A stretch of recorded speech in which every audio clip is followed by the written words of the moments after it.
దేవునికి మహిమ కలుగును గాక. మన ప్రభువును రక్షకుడైన యేసుక్రీస్తు నామంలో అందరికీ వందనములు. ఈరోజు పరిశుద్ధ గ్రంథంలోని వాక్యపఠనము ఇర్మియా 13వ అధ్యాయము 1వ వచనం నుండి 14వ వచనం వరకు. యెహోవా నాతో ఇలాగు సెలవిచ్చెను, నీవు వెళ్ళి అవిసెనార నడికట్టుకొని నీ నడుమున దానిని కట్టుకొనుము, నీళ్లలో దాని వేయకుము. కావున యెహోవా మాట చొప్పున నేను నడికట్టు ఒకటి కొని నడుమున కట్టుకొంటిని. రెండవ మారు యెహోవాకు నాకు ప్రత్యక్షమై, నీవు కొని నడుమున కట్టుకొనిన నడికట్టును తీసుకొని లేచి యూఫ్రటీసు నొద్దకు పోయి అక్కడనున్న బండబీటలో దానిని దాచిపెట్టుమనగా, యెహోవా నాకు ఆజ్ఞాపించినట్లు నేను పోయి యూఫ్రటీసు నొద్ద దాన్ని దాచిపెట్టి తిని.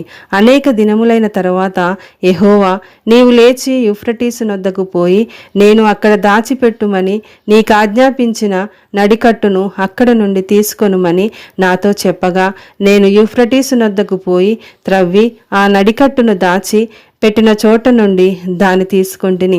నేను దాన్ని చూడగా ఆ నడికట్టు చెడిపోయి ఉండెను, అది దేనికిని పనికిరాని దాయెను. కాగా యెహోవా వాక్కు నాకు ప్రత్యక్షమై ఈలాగు సెలవిచ్చెను, యెహోవా ఈ మాట సెలవిచ్చుచున్నాడు, ఈ విధముగానే యూదావారి గర్వమును యెరూషలేము నివాసుల మహాగర్వమును నేను భంగపరచుదును. అన్ని దేవతలను పూజించుచు వాటికి నమస్కారము చేయుదమని వాటిని అనుసరించుచు నా మాటలు విననొల్లక తమ హృదయ కాఠిన్యము చొప్పున నడుచుకొను ఈ ప్రజలు దేనికిని పనికిరాని ఈ నడికట్టు వలె అగుదురు. నాకు కీర్తి స్తోత్ర మహిమలు కలుగుటకై వారు నాకు జనముగా ఉండునట్లు నేను ఇశ్రాయేలు వంశస్థులనందరినీ యూదా వంశస్థులనందరినీ నడికట్టు నరును నడుముకు అంటియున్న రీతిగా నన్ను అంటియుండ చేసేదని గాని వారు నా మాటలు వినకపోయి ఉన్నారని యెహోవా సెలవిచ్చుచున్నాడు.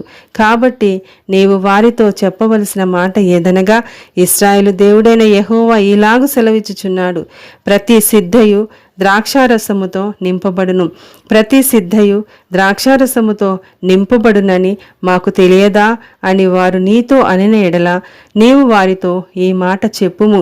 యెహోవా సెలవిచ్చినదేమనగా, ఈ దేశ నివాసులనందరినీ దావీదు సింహాసనం మీద కూర్చుండు రాజులనేమి యాజకులనేమి ప్రవక్తలనేమి యెరూషలేము నివాసులనందరినీ నేను మత్తులుగా చేయబోచున్నాను.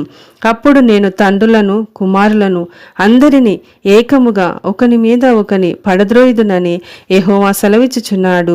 వారిని కర్ణింపను, శిక్షింపకపోను, వారి ఎడల జాలిపడక నేను వారిని నశింపచేసెదను.